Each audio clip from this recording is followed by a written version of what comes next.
Praise the Lord, glory be to God. Patuloy natin pag-aralan mga kapatid. Ang pinag-aralan natin nung nakaraan patungkol sa pagka-Diyos at pagkatao ng ating Panginoong Hesus Kristo. Balikan natin ang Hebreo sa 1:7 hanggang sa 8. Ating pagbabasahin. Tungkol naman sa mga anghel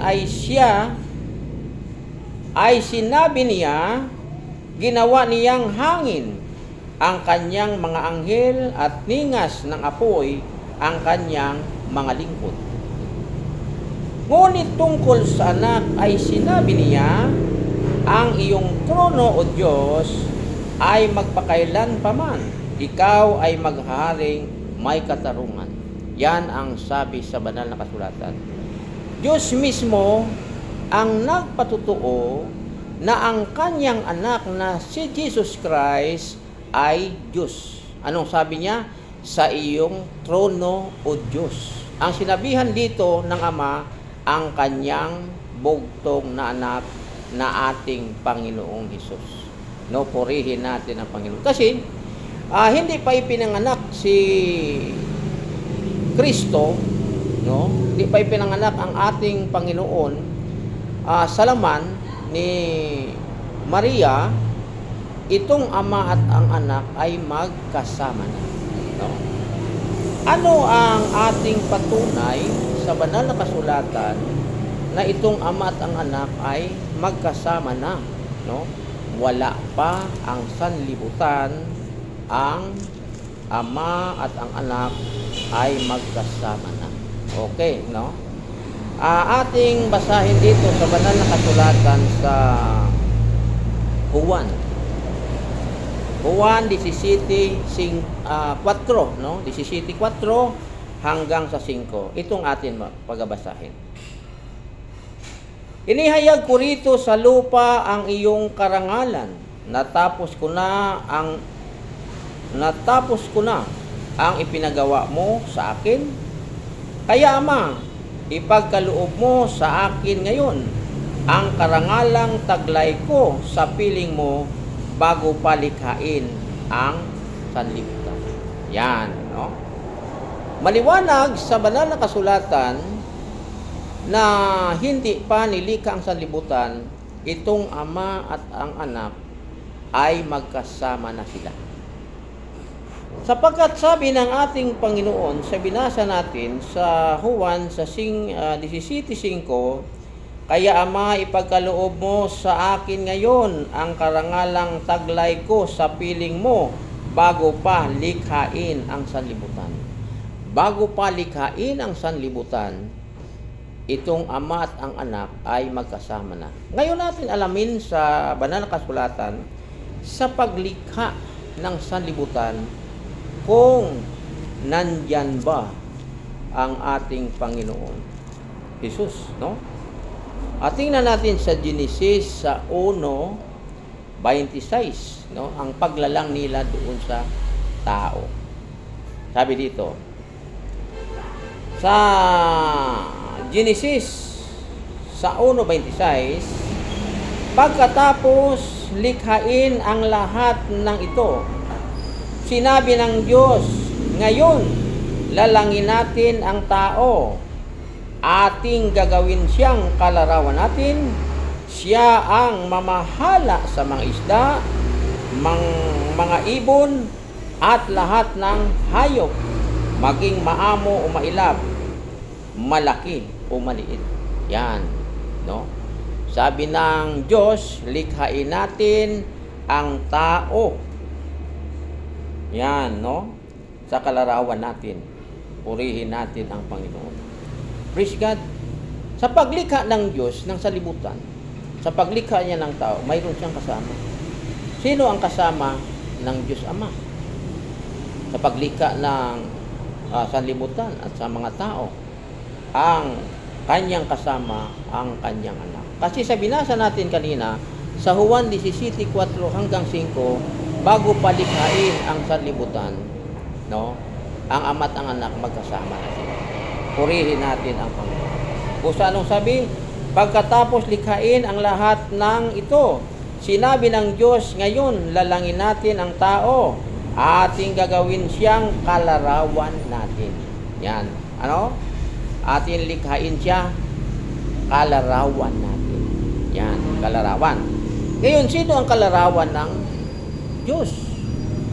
Mga kapatid, wala sa ibang kalarawan, no? Sabi sa banal na kasulatan, ang kanyang anak.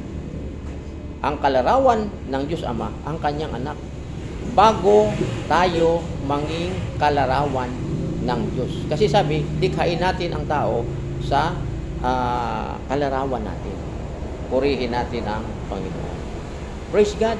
No, tingnan natin sa Kolosas, no? Pagbabasahin natin sa Kolosas sa 1:15 na ang kalarawan ng Diyos ay ang ating Panginoong Diyos, ang anak. Purihin natin ang Panginoon. Praise God, no? Sa Kolosas, no, mabasa natin sa Kolosas sa 1 sa 15. Purihin natin ang Panginoon. Praise God. Yan. Nandito na, no? 1 sa 15. Praise the Lord. Glory be to God. Si Kristo ang larawan ng Diyos na di nakikita at siyang may kapangyarihan sa lahat ng nilikha.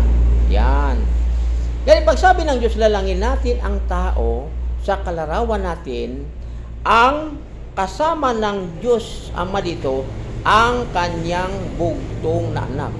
Kasi ang kalarawan ng Diyos o ang larawan ng Diyos, si Kristo. No, maliwanag sa banal na kasulatan na ang kasama ng Diyos Ama sa paglikha sa sanlibutan o sa paglikha ng tao o lahat ng bagay dito sa libutan, ang kanyang anak. Purihin natin ang Panginoon. Kasi maliwanag sabi dito, si Kristo ang larawan ng Diyos na di nakikita at siyang may kapangyarihan sa lahat ng nilikha. Yan ang sabi sa banal na kasulatan, mga kapatid. Purihin natin ang Panginoon, no? Ito ang sabi sa banal na kasulatan. Praise God. Ito ang dahilan kung bakit binabato siya ng mga Hudyo, pinatay siya ng mga Hudyo, dahil sinabi niya, wala pa ipinanganak si Abraham, ako na. No? Sabi ng mga Hudyo, wala pa 50 edad mo, sabihin mo na wala pa si Abraham, nandyan ka na. Yan, mga kapatid, no? Pero totoo pala ito. Purihin natin ang Panginoon. Tingnan na lang natin, basahin na lang natin sa sulat ni Apostol Juan sa 8:56 hanggang sa 58. Yan, no? Ito ang atin mabasa sa banal na kasulatan, no, mga kapatid. Sabi dito, natuwa ang inyong amang si Abraham nang mabatid na nakikita niya ang araw ng pagparito ko. Nakita nga niya ito at siya'y nagalak. Yan, sa 57. Dahil dito'y sinabi sa kanya ng mga Hudyo, wala ka pang 50 taon at nakita mo na si Abraham. Sumagot si Jesus, sinasabi ko sa inyo, bago ipinanganak si Abraham, ako na. Yan. Purihin natin ang Panginoon, mga kapatid. No, sabi niya, bago ipinanganak si Abraham, ako na. Ay matagal nang patay si Abraham, mga kapatid. Ay bago pa ipinanganak si Abraham, si Kristo nandyan na. Purihin natin ang Panginoon. Gaya, bago siya ipinanganak ni Maria, siya ay anak na ng Diyos. At sabi, mga kapatid, no, wala pang sanlibutan, nandyan na siya. Purihin natin ang Panginoon. Praise the Lord. Bago siya magkatawang tao, siya ay anak na ng Diyos. Siya ay Diyos sa pagiging anak ng Diyos. Wala pang salibutan, nandyan na ang ating Panginoong Hesus Kristo. Praise God, no? At tingnan pa natin dito sa Kawikaan, no? Sa Kawikaan 8:25, praise the Lord, glory be to God. Na atin pagbabasahin ang banal na kasulatan, mga kapatid, sa mga katotohanan na sinasabi ng ating Panginoong Hesus. Sa 8:24 hanggang 25, wala pa ang mga dagat ng ako'y lumitaw. Wala pa ang mga bukal ng tubig na malilinaw. Wala pa ang mga burol, ganun din ang mga bundok nang ako ay isilang dito sa San Sinukob. Yan, mga kapatid, no? Purihin natin ang Panginoon, no? Maliwanag yan, mga kapatid, na ang ating Panginoon hindi lang nag-umpisa sa kay Maria, no? Bago pa siya ipinanganak sa laman, siya ay anak ng Diyos. Kasama na siya ng Diyos, mga kapatid. Purihin natin ang Panginoon. Basahin pa natin sa Kawikaan sa 8:29 hanggang sa 30. Ako'y lagi niyang kasama, 29 muna, nang ilagay niya ang hangganan nitong dagat, ng patibayan nitong mundo, at ilagay at itatag. Ako'y lagi niyang kasama at katulong sa gawain. Ako ay ligaya niya at sa akin siya'y aliw. Purihin natin ang Panginoon. Praise God, yan ang sabi sa banal na kasulatan, mga kapatid, no?